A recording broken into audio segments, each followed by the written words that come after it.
News Canberra.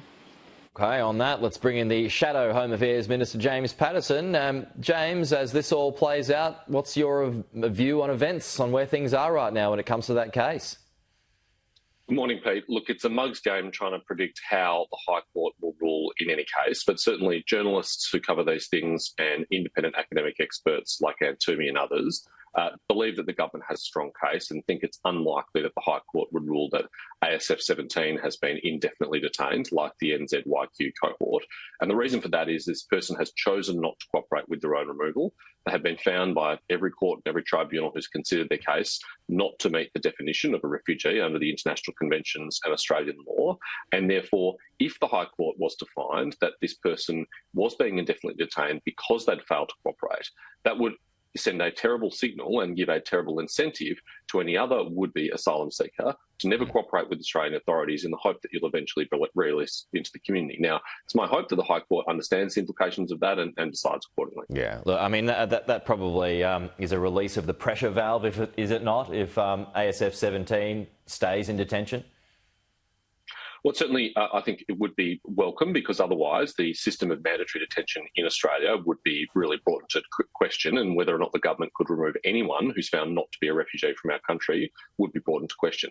Unfortunately, it doesn't deal with the issue raised by the NZYQ cohort. There's now 153 of these people released into the community. We know among them as very serious offenders, including murderers and child sex offenders and rapists.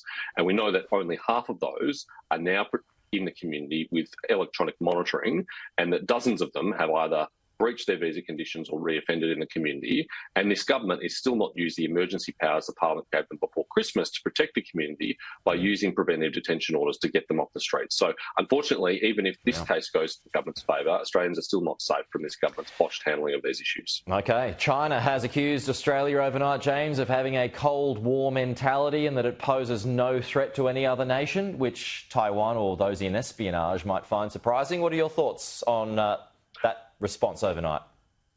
Well, I wish the grounds for the Chinese government to be angry were stronger than they actually are, because what Richard Marles actually announced at the National Press Club yesterday was $72 billion of cuts to defence capability that was planned in the budget, and he's now taken it out. That adds to $8 billion of cuts that he's previously announced, so $80 billion of cuts of defence. And to compensate for this, he says we're going to have an extra $5.7 billion of spending over the next 4 years under the forward estimates. As Ben Packham from The Australian pointed out, it's likely that that would only modestly compensate for inflation and cost overruns, which are common on defence projects. So what actual new capability are we going to acquire that somehow has raised the ire of the Chinese government? It's not clear to me based on an early reading of the defence strategy or the integrated investment plan. Well, I mean, it's getting up to 2.4%, 2.5%. How much further north does it need to go as a total spend? Well, it only gets to those levels in 2033 and 2034. That would be in this government's fourth term if they're re-elected often enough. I think that's not plausible, and we shouldn't take seriously promises on the never, never. As the Defence Minister himself admitted, as the Defence Strategic Review warned, the 10-year warning time is gone, and yet this government plans to spend 10 years until we get to that level of defence spending. So we've clearly said we will spend more than Labor on defence. You can rely on the coalition to do that. We will spend more, we'll spend it faster, we'll get capability sooner. Yeah, imagine how strong the Chinese military is going to be in another 10 years from now. Just a final one here, James, on the first arrests and charges were made overnight when it comes to this stabbing of a Christian bishop in Sydney, Western Sydney, on Monday night. Do you take any issue, because some have, with the classification of this week's incident as a terror attack? Do you have any issue with it?